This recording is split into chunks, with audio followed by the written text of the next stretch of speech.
Di tengah malam gelap di pinggiran Jakarta, hujan deras mengguyur tanpa ampun.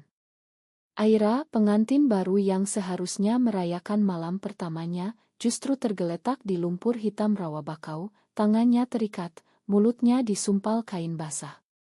"Makan aku, Aira," bisik suaminya, Rian, sebelum meninggalkannya sendirian di kegelapan. Mobilnya melaju pergi meninggalkan jejak ban di tanah becek.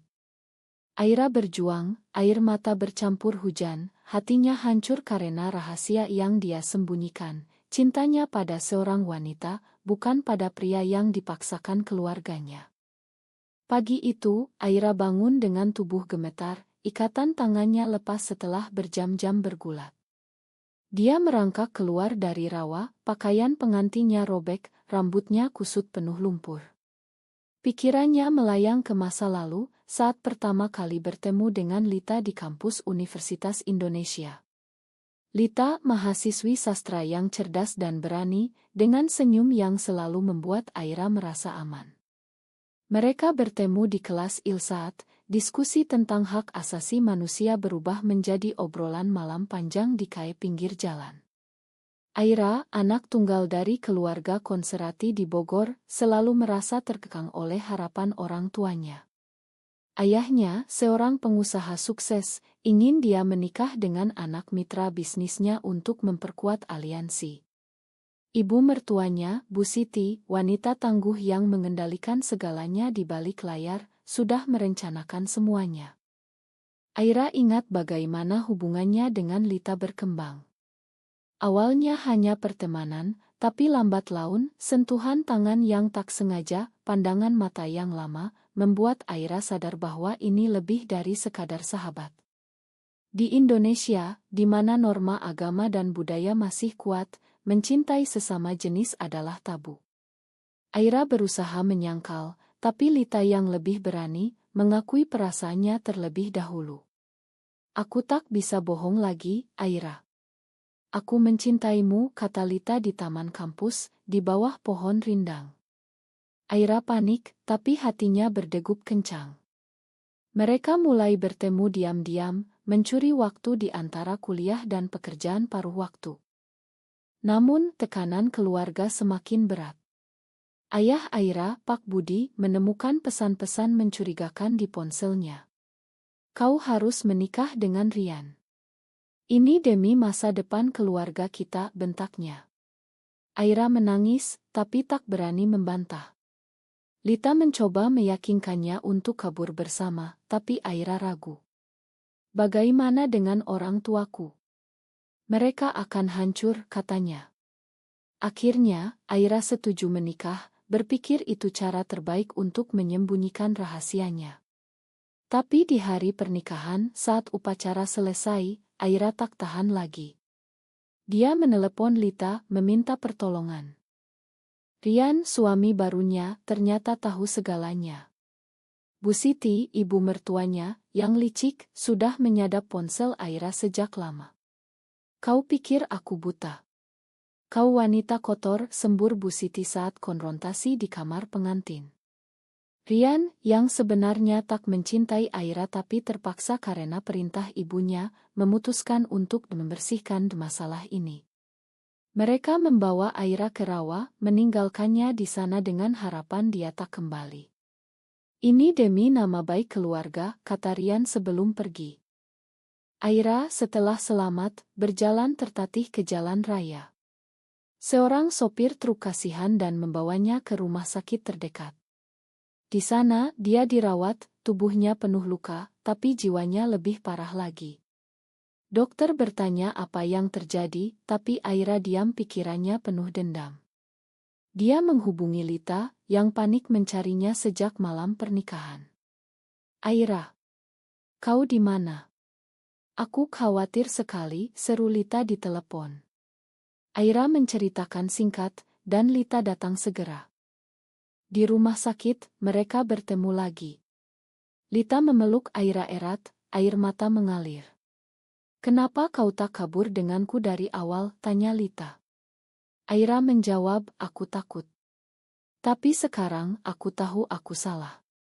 Mereka berbicara panjang, Aira mengungkap betapa dia mencintai Lita, tapi juga betapa takutnya pada masyarakat.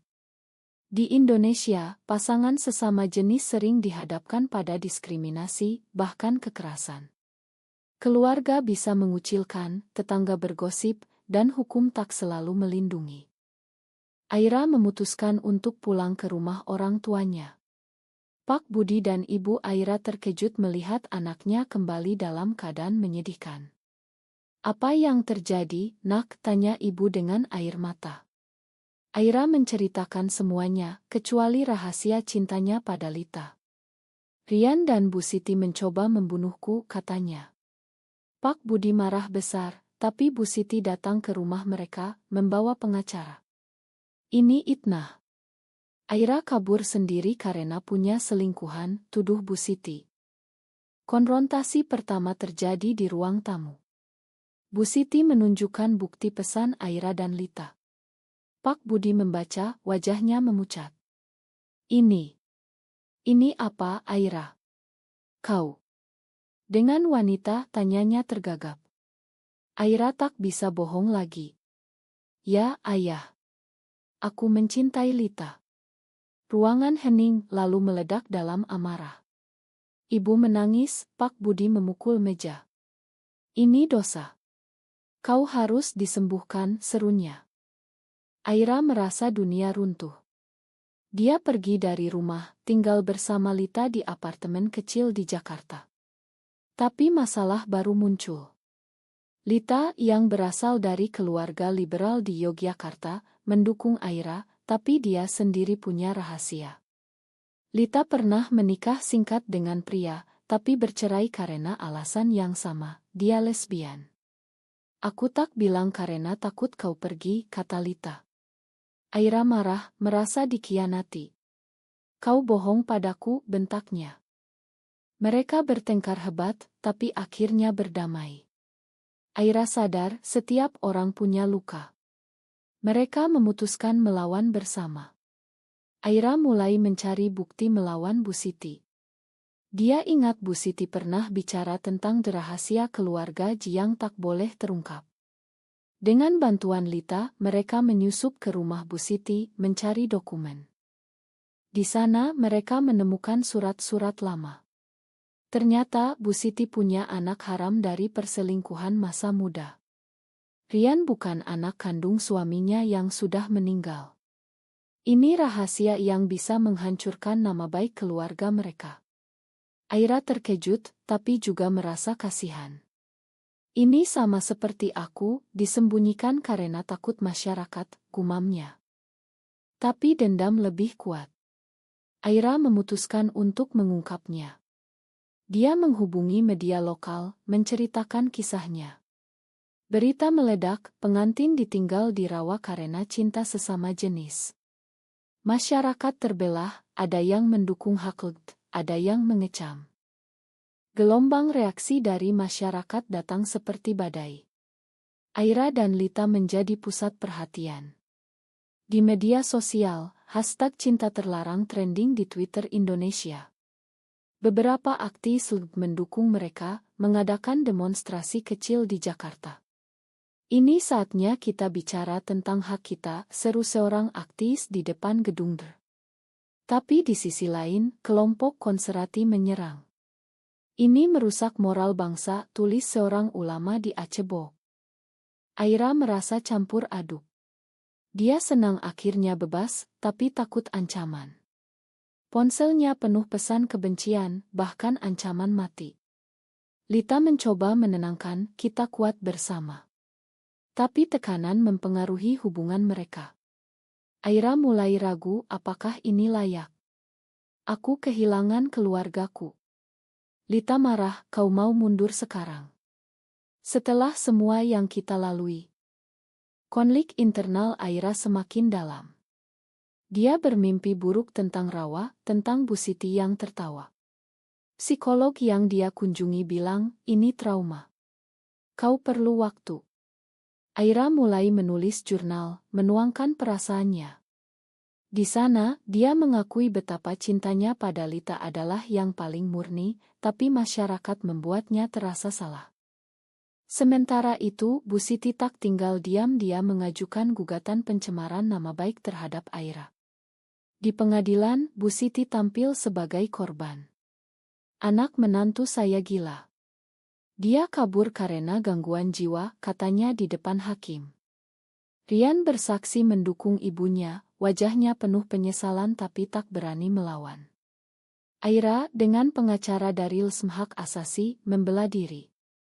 Saya ditinggalkan untuk mati karena identitas saya, katanya tegas. Sidang pertama berlangsung tegang. Bukti rekaman dari Cik di rawa ditunjukkan, tapi Bu Siti bilang itu palsu. Aira merasa putus asa, tapi Lita menemukan saksi, sopir truk yang menolong Aira. Saya lihat dia sendirian, terikat, kata sopir itu. Hakim terkesan, tapi kasus berlanjut. Di luar pengadilan, Pak Budi menghubungi Aira. Nak, pulanglah. Ayah makan kau.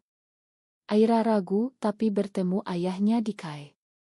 Pak Budi menangis, ayah tak tahu harus bagaimana. Agama kita mengajarkan. Aira memotong, ayah, cinta tak salah. Yang salah adalah menyakiti orang. Pak Budi diam, tapi janji memikirkan. Lita sementara itu menghadapi masalah sendiri. Keluarganya di Yogyakarta tahu dari berita. Ibunya menelepon, kau malu-maluin keluarga. Pulang dan minta maaf. Lita menolak, ini hidupku, Bu. Tapi dia mulai merasa kesepian, jauh dari keluarga. Mereka memutuskan pindah sementara ke Bali, mencari kedamaian. Di sana, di pantai Kuta, mereka berjalan bergandengan. Ini seperti mimpi, kata Aira.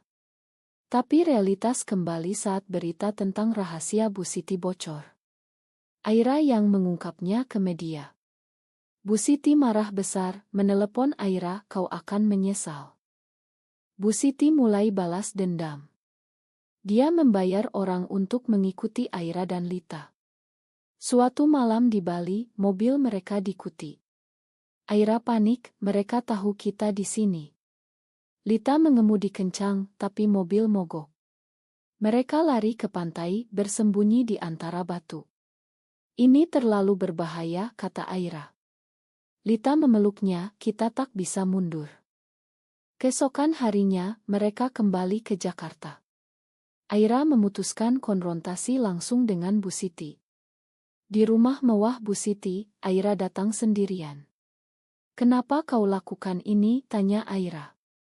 Bu Siti tertawa pahit, karena kau ancam keluargaku. Rahasiaku. Itu masa lalu. Ternyata Bu Siti pernah mencintai wanita juga, tapi memilih menikah untuk normal. Aku tak ingin Rian tahu, katanya. Aira terkejut. Jadi kau hipokrit. Bu Siti menangis, hidup ini pilihan. Aku pilih aman. Percakapan itu membuat Aira ragu. Apakah mengungkap rahasia itu benar? Tapi dia ingat luka di rawa. Kau hampir bunuh aku, katanya dingin. Keluar dari sana, Aira bertemu Rian. Makan aku, Aira. Ibu yang paksa. Rian mengaku dia juga punya rahasia, dia gay. Kita sama-sama korban, katanya. Aira terpana, dunia seolah terbalik. Kembali ke pengadilan, kejutan baru muncul. Rian bersaksi melawan ibunya. Ibu yang perintah aku tinggalkan Aira di rawa, katanya. Bu Siti syok, kau khianati ibumu. Ruangan gempar, hakim menunda sidang. Media semakin gencar, cerita tentang hipokrisi Bu Siti menyebar. Aira merasa menang, tapi hati kecilnya gelisah. Mengungkap rahasia orang lain, apakah itu benar? Lita bilang, dia pantas dapat hukuman.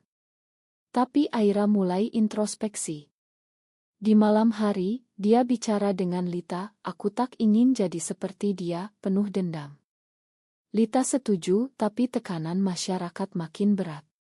Mereka diusir dari apartemen karena pemilik tak suka pasangan seperti itu. Mereka pindah ke rumah kecil di pinggiran. Di sana, Aira mulai bekerja sebagai penulis relance, menuangkan pengalamannya. Buku pertamanya, Cinta di Balik Rawa, laris manis di kalangan muda. Banyak yang terinspirasi, tapi juga banyak yang menyerang. Suatu hari, demonstrasi anti-LGBT di depan rumah mereka. "Pergi dari sini," teriak massa. Polisi datang, tapi Aira takut. Konflik dengan keluarga Lita memuncak. Ayah Lita datang ke Jakarta, memaksa Lita pulang. "Kau harus nikah dengan pria baik," katanya. Lita menolak, "Aku bahagia dengan Aira." Ayahnya marah, memukul meja. Lita menangis, tapi teguh. Sementara itu, Pak Budi mulai berubah. Dia membaca buku Aira, menelepon, "Ayah bangga padamu, nak." Meski tak setuju, ayah paham. Aira menangis, ini langkah pertama rekonsiliasi. Tapi Bu Siti tak menyerah. Dia merencanakan sesuatu yang lebih besar, membocorkan rahasia Lita tentang pernikahan lamanya. Media menulis, pasangan lesbian ternyata pernah menikah dengan pria. Lita hancur, ini akhirnya. Aira marah, "Kita lawan." Mereka adakan konferensi pers. Aira bicara, "Kami manusia biasa, punya masa lalu. Tapi cinta kami nyata." Reaksi beragam, tapi dukungan bertambah. Aktivis internasional ikut campur, menekan pemerintah Indonesia untuk lindungi hak LGBT. Di tengah itu, Aira dan Lita menghadapi ujian terbesar, kepercayaan. Aira menemukan pesan lama di ponsel Lita dari mantan suaminya. "Aku curiga kau bohong lagi," kata Aira. Lita jelaskan, "Itu masa lalu." Mereka bertengkar, Aira pergi keluar rumah. Di jalan, Aira bertemu teman lama dari kampus, yang mendukung. "Kau berani, Aira." Itu membuatnya sadar, dia tak bisa menyerah. Kembali, dia minta maaf pada Lita. "Kita sama-sama rusak, tapi bersama kita kuat." Sidang akhir mendekat.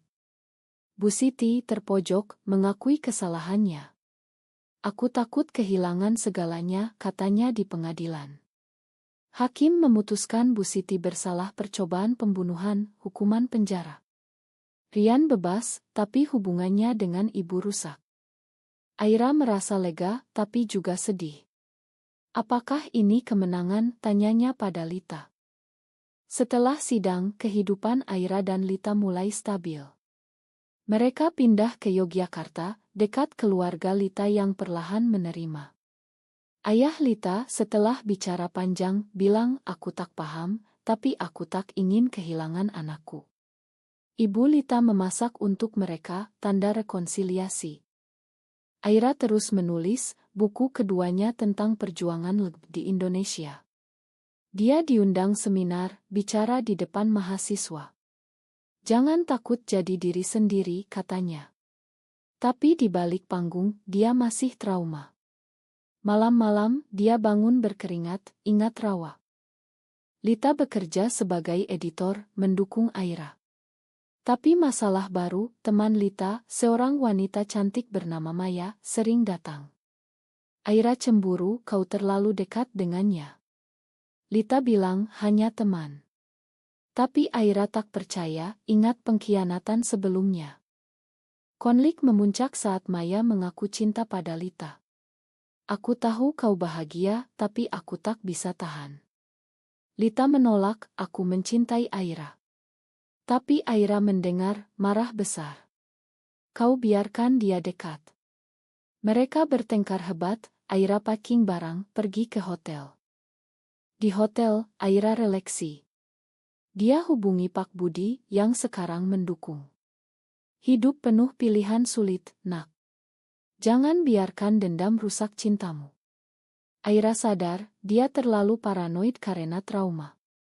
Kembali, dia minta maaf. Lita memakan, "Kita perlu terapi bersama." Mereka mulai sesi konseling, bicara tentang luka masing-masing. Konselor bilang cinta butuh kepercayaan. Sementara itu Bu Siti di penjara menulis surat pada Rian. Makan ibu, anakku. Rian kunjungi, ibu, aku juga punya rahasia. Dia mengaku gay. Bu Siti terkejut, tapi di penjara, dia punya waktu renung. Mungkin aku salah, katanya. Rian mulai hidup baru, bertemu pasangan sesama jenis. Dia hubungi Aira, terima kasih kau buka mata kami. Aira senang, ini obat positif. Tapi masyarakat belum sepenuhnya berubah. Di Yogyakarta, ada raya polisi terhadap acara LGBT. Aira dan Lita ikut demo, ditangkap sebentar. Ini perjuangan panjang, kata Aira. Di akhir tahun, mereka rayakan ulang tahun Aira. Lita berikan cincin, ini janji kita selamanya. Aira terharu, meski dunia tolak, aku pilih kau. Tapi bayang masa lalu masih ada. Aira mimpi Bu Siti bebas, balas dendam. Bangun, dia bilang pada Lita, aku takut. Lita peluk, kita hadapi bersama. Tahun berganti, Aira dan Lita semakin kuat. Buku Aira diadaptasi jadi film, menceritakan kisah mereka. Premier di Jakarta, banyak yang datang. Bu Siti sudah bebas dengan pengawasan, datang diam-diam setelah film, dia dekati Aira. Aku minta maaf, katanya tulus. Aira ragu, tapi makan. Kita semua korban sistem, katanya. Rian sekarang aktif di komunitas LGBT, membantu orang lain. Keluarga Aira lengkap lagi, Pak Budi dan Ibu datang kunjungi. Kami belajar menerima, kata Ibu. Tapi akhir cerita tak sempurna. Di Indonesia, undang-undang anti-LGBT disulkan. Aira dan Lita ikut kampanye menentang. Ini bukan akhir, kata Aira. Mereka pindah ke desa kecil di Bali, hidup sederhana. Di sana mereka temukan kedamaian. Tapi Aira selalu ingat rawa itu, simbol perjuangan. Apakah mengungkap rahasia orang lain demi keadilan diri sendiri selalu benar?